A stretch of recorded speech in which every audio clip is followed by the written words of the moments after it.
വണ്ണപ്പുറത്ത് പ്രവർത്തിക്കുന്ന CMV super മാർക്കറ്റിൽ മത്സ്യങ്ങൾക്ക് മേൽ പാറ്റയെ അകറ്റുന്നതിനുള്ള ഹിറ്റെന്ന രാസലായിനി തളിക്കുന്ന ദൃശ്യങ്ങളാണ് ഫേസ്ബുക്കിലും വാട്സപ്പിലും പ്രചരിച്ചത്. സംഭവത്തെ തുടർന്ന് കടയടച്ച് ഉടമ മുങ്ങി. പരിശോധനയ്ക്കെത്തിയ ഭക്ഷ്യസുരക്ഷാ വിഭാഗം പൂട്ടുപൊളിച്ചാണ് കടയ്ക്കുള്ളിൽ പ്രവേശിച്ചത്. മത്സ്യവും മറ്റും പൂർണ്ണമായും നീക്കം ചെയ്തതിനാൽ ആവശ്യത്തിന് തെളിവുകൾ ലഭിച്ചിട്ടില്ല. എന്നാൽ കടയിൽ നിന്ന് കീടനാശിനികൾ കണ്ടെടുത്തിട്ടുണ്ട്.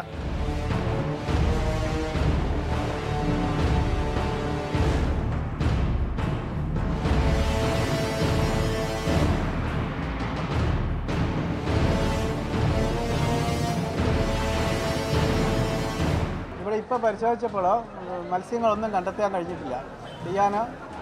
ഈ വീഡിയോ വ്യാപകമായതോടെ അവശേഷിച്ച എല്ലാ മീനും നശിപ്പിച്ചതിന് ശേഷമാണ് കടയും പൂട്ടിപ്പോയതെന്ന് വ്യക്തമാണ്.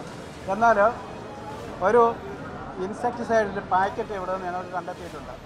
ഞങ്ങൾക്ക് ഇതിൽ നിന്ന് മനസ്സിലാകുന്നത് ഈ കഴിഞ്ഞ സാധനം ഈ ഇൻസെക്ടിസൈഡ് തന്നെ വെള്ളത്തിൽ കലക്കി ഈ മീനിൽ തളിച്ചു എന്നാണ് ഞങ്ങൾക്ക് മനസ്സിലാകുന്നത്. സമീപത്തുള്ള കടകളിൽ നിന്ന് മത്സ്യ സാമ്പിളുകൾ ഭക്ഷ്യസുരക്ഷാ വിഭാഗം ശേഖരിച്ചിട്ടുണ്ട്.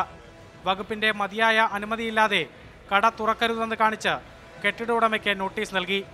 ലൈസൻസ് ഇല്ലാതെ പ്രവർത്തിച്ച വണ്ണപ്പുറത്തെ 6 മത്സ്യവില്പനശാലകൾക്കും നോട്ടീസ് നൽകിയിട്ടുണ്ട്. മാതൃഭൂമി ന്യൂസ്, ഇടുക്കി.